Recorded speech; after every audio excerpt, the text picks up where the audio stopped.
ঘেট্টু রে, ওই ঘেট্টু, রাতে কি কোথাও চুরি করতে গেছিলি? কই না তো। তাহলে পোল্ট্রি মুরগির মতো ওই রকম ঝিমোচ্ছিস কেন? আরে বন্ধু, কয়েকদিন ধরে যা গরম পড়েছে, ওই গরমে আর রাতে ভালো করে ঘুম হচ্ছে না। বলিস কি ঘেটু, রাতে তোর ভালো করে ঘুম হচ্ছে না? না রে লেবু বড়, রাতে ভালো করে ঘুম হচ্ছে না। শোন তাইলে, আমি তোকে একটা টোটকা বলছি। তুই যদি ডেইলি এই টোটকাটো ভালো করে পালন করতে পারিস, তাইলে দেখবি রাতে তোর গেইদে ঘুম আসবে বটে। কি টোটকা লেবু বড়? তাড়াতাড়ি বল, তাড়াতাড়ি বল। টোটকাটা বলছি, মন দিয়ে শুনবি বটে। খেয়েলে খেয়েলে পান্তা ভাত খেয়েলে, গিলেলে গিলেলে পান্তা ভাত গিলেলে, খেয়েলে খেয়েলে পান্তা ভাত খেয়েলে, গিলেলে গিলেলে পান্তা ভাত গিলেলে, পান্তা ভাতটো খেলে পরে ঘুমটো আসবে দমে করে।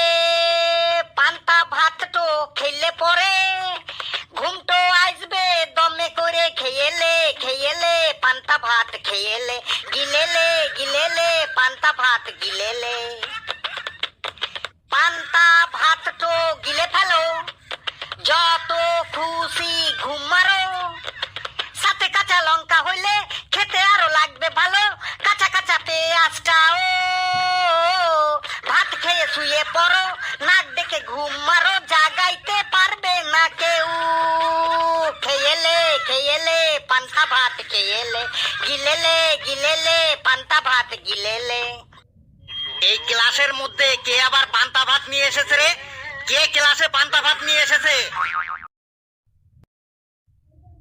এই ক্লাসের মধ্যে কে আবার পান্তা ভাত নিয়ে এসেছে রে? কে ক্লাসে পান্তা ভাত নিয়ে এসেছে? স্যার, ক্লাসে কেউ পান্তা ভাত নিয়ে আসেনি। পান্তা ভাত নিয়ে আসেনি, তাহলে কে বললো খেয়েলে খেয়েলে পান্তা ভাত খেয়েলে?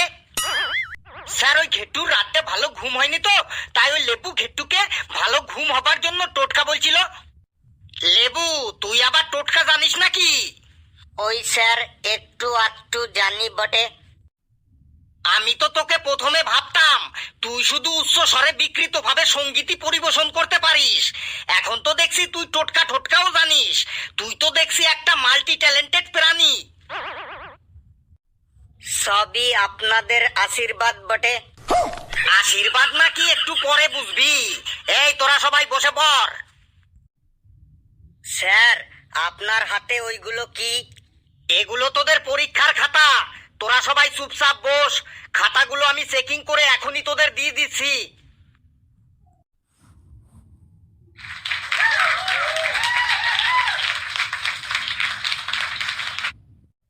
চিল্লা চিল্লা, আরো জোরে জোরে চিল্লা। চিল্লিয়ে চিল্লিয়ে এই ক্লাসরুমটাকে একদম ফাটিয়ে দে। বললাম সবাই চুপচাপ বসে থাক। আর কয়েকটা খাতা চেকিং করতে বাকি আছে, ওইগুলো চেকিং করেই তোদের দিয়ে দিচ্ছি। আর তোরা তোরা এই ক্লাসরুমটাকে একদম মাছের বাজার বানিয়ে ফেলেছিস। তোরা যা খাতায় লিখেছিস সেগুলো দেখে হয় আজ আমি পাগল হব, না হয় তোদের পাগল করে ছাড়বো। ফেলুরে, আজকে স্যারের মুডটা খুব উত্তেজিত হয়ে আছে। আজ মনে হয় আমাদের ভবিষ্যৎ খুব বিপদের মধ্যে আছে। তোরা এক একজন পরীক্ষার খাতায় এমন বানিয়ে বানিয়ে অ্যান্সার লিখেছিস যে যিনি বই লিখেছেন তিনিও তোদের লেখাগুলো দেখলে লজ্জায় পড়ে যাবে। স্যার, আমরা এমন কি লিখেছি যে বইয়ের লেখকও দেখে লজ্জায় পড়ে যাবে? হ্যাঁ স্যার, আমাদের বলুন আমরা কি ভুল লিখেছি। আরে পণ্ডিতের দল, তোদের ভুল অ্যান্সার গুলো যদি আমি পড়ে শোনাই তাহলে রাত শেষ হয়ে যাবে, তবুও তোদের ভুল অ্যান্সার গুলো পড়া শেষ হবে না। হ্যাঁ, আরেকটা কথা, তোরা কে কে টুকলি করে লিখেছিস বলতো? তোদের মধ্যে দেখলাম দুজনের খাতা একদম সেম টু সেম এক হয়েছে। ঘেটু আর ফেলুর খাতা একদম সেম টু সেম পুরো এক। তোরা দুজনে দুজনার দেখা দেখি করে টুকলি করে লিখেছিস, একদম শিওর। আমি আর ফেলু টুকলি করে দেখা দেখি করে লিখেছি? স্যার, এটা স্বপ্নেও হতে পারে না। যদি আপনার বিশ্বাস না হয় তো আপনার নতুন পাঞ্জাবিটা দিব্যি দিয়ে বলছি, আমরা দেখা দেখি করে লিখিনি। ঘেটু, তুই বেশি বক বক করিস না। আমার কাছে কোনো মিথ্যা কথা চলে না। তোরা দুজন টুকলি করে দেখা দেখি করে লিখেছিস, তোদের দুজনের লেখা একদম সেম টু সেম। স্যার হয়তো ভুল করে দুজনের খাতা এক হয়ে গেছে, অনেক সময় বাই চান্সে তো দুজনের খাতা এক হয়ে যেতেই পারে স্যার। ভুল করে বাই চান্স মানে দেখা দেখি না করলে দুজনের খাতা কখনো সেম টু সেম হয়? এটা পসিবল? এখনো সময় আছে, সত্যি কথা বলে দে, কে কার্ডটা দেখে লিখেছিস, না হলে তোদের দুজনকারই খাতায় আমি একদম 0 নম্বর বসিয়ে দেব। স্যার আমি আপনাকে ভালো করে বোঝাচ্ছি, মন দিয়ে শুনবেন। আমাদের দুজনের খাতা একদম সেম টু সেম এক হতেই পারে, কারণ আমাদের দুজনকে তো সেম টিচারই পড়িয়েছে স্যার। স্যার ফেলু ঠিকই বলেছে, যে টিচার ফেলুকে পড়িয়েছে সেই সেম টিচারই আমাকেও পড়িয়েছে।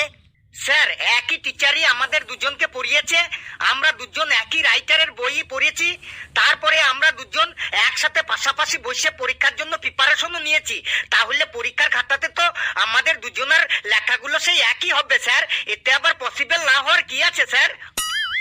ফেলু ভাই ঠিকই বলেছে স্যার, আমাদের দুজনের কলম দুটো এক, আমরা বাই ওয়ান গেট ওয়ানে কিনেছিলাম, আমরা দুজনে একই রকম জামা প্যান্ট পরে পরীক্ষা দিয়েছিলাম, আমরা দুজনে একসাথে একই খাবার খেয়ে একই টোটোতে একই রাস্তা দিয়ে পরীক্ষা দিতে এসেছিলাম, পরীক্ষার হলেও একই রুমে একই বেঞ্চে বসেছিলাম, তাহলে আমাদের অ্যান্সারগুলো এক হবে না কেন স্যার? এমনকি আমাদের প্রশ্নগুলো একই ছিল, তাহলে আমাদের অ্যান্সারগুলো এক হবে না কেন স্যার?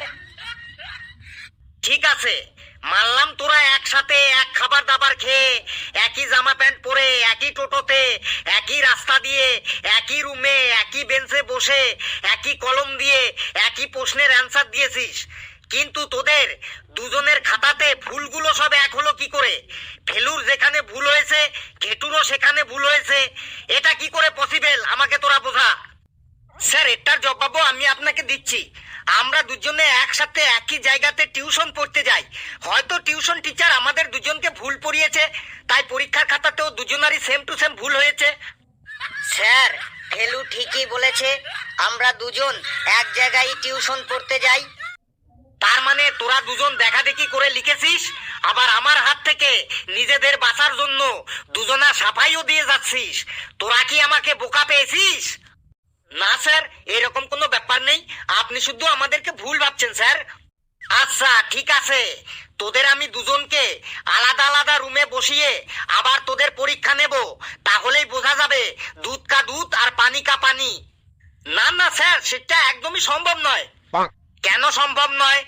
স্যার প্রথমত পরীক্ষার সময় যা পড়েছিলাম সেগুলো সব ভুলে গেছি, তারপরে বইটাও আবার সেকেন্ড হ্যান্ডে বিক্রি করে দিয়েছি, তাই আমাদের পক্ষে আর পরীক্ষা দেওয়া সম্ভব নয় স্যার। হ্যাঁ স্যার ফেলু ঠিকই বলেছে, আমিও বইটা সেকেন্ড হ্যান্ডে বিক্রি করে দিয়েছি। ঠিক আছে ঠিক আছে, চুপচাপ বসে থাক, do not open your dirty mouth. লেবু তুই দাঁড়া, তুই কি লিখেছিস এটা? স্যার কোনটা বটে? তুই এখানে আয়। স্যার এসে গেছি। প্রশ্নটা ছিল রক্ত চোষা কাকে বলে, আর তুই এটা অ্যান্সারে কি লিখেছিস এটা? নে সবাইকে পড়ে শোনা। না স্যার, সবার সামনে পড়তে পারবো নাই। ধর খাতাটা আর সবাইকে পড়ে শোনা, রক্ত চোষা কাকে বলে আর তুই সেটা কি লিখেছিস? শরীর খারাপ হবার পর ডাক্তার বাবু যখন রক্ত পরীক্ষা করতে বলে, তখন রক্ত পরীক্ষা করার জন্য রোগীর শরীরটো থেকে ইঞ্জেকশনের মাধ্যমে যারা রক্তটো টেনে বের করে আনে তাদেরকেই রক্ত চোষা বলে। যেমন আমার ছোট মামা একজন রক্ত চোষা, উনি ওনাদের গ্রামের সব রুগীদের রক্ত বের করে নিয়ে আসে টেস্ট করার জন্য। শুনলি তো সবাই, রক্ত পরীক্ষা করার জন্য যারা রোগীর দেহ থেকে রক্ত বার করে নিয়ে আসে তাদের নাকি রক্ত চোষা বলে। তাহলে তুই বল লেবু, তোকে আমি এই অ্যান্সারের জন্য কত নম্বর দেব? চুপ করে আছিস যে, তুই তার পরের প্রশ্নটার অ্যান্সারও ভুল দিয়েছিস। প্রশ্ন এসেছিল পর্বতের উপরে ওঠার সময় পর্বত আরোহীরা পিঠে অক্সিজেনের সিলিন্ডার নিয়ে যায় কেন? তুই তাতে কি লিখেছিস? সবাইকে পড়ে শোনা। পর্বতের উপরে ওঠার সময় পর্বত আরোহীরা পিঠে অক্সিজেন সিলিন্ডার নিয়ে যায়। তার কারণ হলো পর্বতের উপরে অক্সিজেন সিলিন্ডারের দাম অনেক বেশি, তাই তারা আগে থেকেই নিচে থেকেই কম দামে অক্সিজেন সিলিন্ডার কিনে নিয়ে যায়। শুনলি তোরা সবাই, পর্বতের উপরে নাকি অক্সিজেন সিলিন্ডারের দাম বেশি, তাই তারা আগে থেকেই কম দামে অক্সিজেন সিলিন্ডার নিয়ে যায়। এই রকম ভুলভাল অ্যান্সার দিলে তোকে আমি কত নম্বর দেব তুই বল। স্যার, নম্বর তো আপনি যা ইচ্ছে দেন, আমি শুধু পাস করলেই হবে বটে। এই সব লিখে তুই আবার পাস করার ধান্দা করছিস? যা জায়গায় গিয়ে বস। নে, এবার কালুর খাতা চলে এসেছে। এ কি কালু, খাতায় তো শুধু তোর নাম লিখতে বলা হয়েছিল, আর তুই এইগুলো কি লিখেছিস? বাবার নাম, মার নাম, ভাই বোনেদের নাম, দাদুর নাম, ঠাকুমার নাম, কাকার নাম, কাকির নাম, পিসির নাম, পিসামশাইয়ের নাম, মামার নাম, মামির নাম, জ্যাঠার নাম, জেঠির নাম, তোদের বাড়ির কাজের লোকের নাম, তোর পোষা কুকুর বিড়ালের নাম। তুই কি লিখেছিস এইসব? স্যার, হাতে অনেক টাইম ছিল তাই সবার নাম লিখে দিয়েছি। তারপর তোর রোল নাম্বারটাও তো ভুল লিখেছিস। আমাদের স্কুলে 10 ডিজিটের কারো রোল নম্বর আছে? স্যার, রোল নাম্বারের জায়গায় তাহলে মনে হয় মোবাইল নম্বরটা লিখে দিয়েছি। অ্যান্সার গুলো তো তুই ভুল লিখেছিস। তুই এখানে আয় তো, তুই এখানে আয়। স্যার, চলে এসেছি।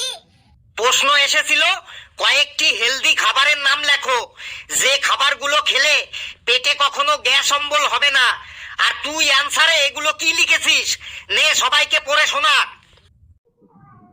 কয়েকটি হেলদি খাবারের নাম হলো লাথি, ঘুষি, কিল, চর, থাপ্পড়, ধোকা, ঘুষ। এগুলো খেলে কখনো পেটে গ্যাস অম্বল হবে না। শুনলি তো তোরা, লাথি, ঘুষি, কিল, চর, ঘুষ, ধোকা, এগুলো নাকি সব হেলদি খাবার। তুই বল তোকে আমি কত নম্বর দেব? স্যার, বেশি নম্বর চাই না, যত নম্বরে পাস হয় তত নম্বর দিলেই হবে। আবার আমার মুখে মুখে কথা বলছিস? যা ভাগ এখান থেকে। এইবার দেখি কার খাতা এসেছে। ফেলু, এবার তোর খাতা এসেছে। তুই এসব কি লিখেছিস? কি যাতা লিখেছিস খাতায়? তুই ক্লাসেও যেমন ফালতু বকবক করিস, তুই খাতাতেও সেই ফালতু বকবকই লিখেছিস। সি সি সি সি। কেন স্যার, কি এমন লিখেছি? এই দেখ, প্রশ্ন এসেছিল বাঘ ও কুকুরের মধ্যে পার্থক্য লেখো, আর তুই এসব কি লিখেছিস? তোর মনে যা খুশি এসেছে তুই তাই লিখেছিস। নে, সবাইকে পড়ে শোনা, বাঘ ও কুকুরের মধ্যে তুই পার্থক্য কি লিখেছিস। দেখি স্যার কি লিখেছি আমি। এই নে দেখ, আর সবাইকে পড়ে শোনা, বাঘ ও কুকুরের মধ্যে তুই পার্থক্য কি লিখেছিস। বাঘ আর কুকুরের মধ্যে পার্থক্য হলো বাঘ লিখতে 2টো অক্ষর লাগে, বয়াকার ঘ বাঘ, আর কুকুর লিখতে 3টে অক্ষর লাগে, কয়সু কয়সু র কুকুর। বাঘের মধ্যে ক নেই আর কুকুরের মধ্যেও ব নেই। বাঘকে পোষ মানাতে হলে ডেলি মাংস দিতে হয়, আর কুকুরকে পোষ মানাতে হলে মুখে একটু করে সামনে একটা বিস্কুট দিলেই হলো, সাথে সাথে কুকুরটি পোষ মেনে যায়। বাঘের লেজ সোজা থাকে কিন্তু কুকুরের লেজ সব সময় বাঁকা থাকে। কোনো মানুষকে যদি বাঘ বলে ডাকা হয় তাহলে সে খুব আনন্দ পায়, কিন্তু কোনো মানুষকে যদি কুকুর বলে ডাকা হয় তাহলে সে রেগে গিয়ে একদম তেড়ে গিয়ে মারতে আসে। তারপরে রাস্তাঘাটে বেরোলে আমরা গাড়ির নিচে চাপা খাওয়া কুকুরের ডেড বডি দেখতে পাই, কিন্তু রাস্তাঘাটে কখনো বাঘের ডেড বডি দেখতে পাই না। তারপরে কুকুরের লজ্জা শরম বলতে কিছুই নেই, যেখানে সেখানে পায়খানা প্রস্রাব করে দেয়, কিন্তু বাঘের লজ্জা শরম আছে। বাঘ কুকুরের মতো যেখানে সেখানে পায়খানা প্রস্রাব করে না। তারপরে কুকুর যখন প্রস্রাব করে তখন এক পা তুলে প্রস্রাব করে, কিন্তু বাঘ প্রস্রাব করার সময় কোনো পাই তুলে না। তারপরে ভাদ্র মাসে রাস্তাঘাটে যেখানে সেখানে দুমুখ কুকুর। এই এই এই, তুই থাম থাম, আর এক লাইনও যদি তুই পড়িস তাহলে তোর জিভ আমি একদম টেনে ছিঁড়ে ফেলবো। যা তুই জায়গায় গিয়ে বস। এই ঘন্টা পড়ে গেল, বাকি খাতা পরের দিন দেখবো। কেউ হল্লা করবি না, চুপচাপ বস। আর ফেলু, তোকে আমি পরের দিন দেখবো। দেখ তোর পিঠে চামড়া দিয়ে আমি ডুগডুগি বাজাবো। বন্ধুরা, ভিডিওটি কেমন লাগলো আপনারা কমেন্টসে জানাবেন, আর ভিডিওটি লাইক করবেন, যত পারেন শেয়ার করবেন, আর চ্যানেলটিকে সাবস্ক্রাইব করে আমাদের সাথেই থাকবেন। হাসতে থাকুন, সুস্থ থাকুন, যত বেশি হাসবেন তত বেশি সুস্থ থাকবেন, আর সকলে খুব খুব ভালো থাকবেন।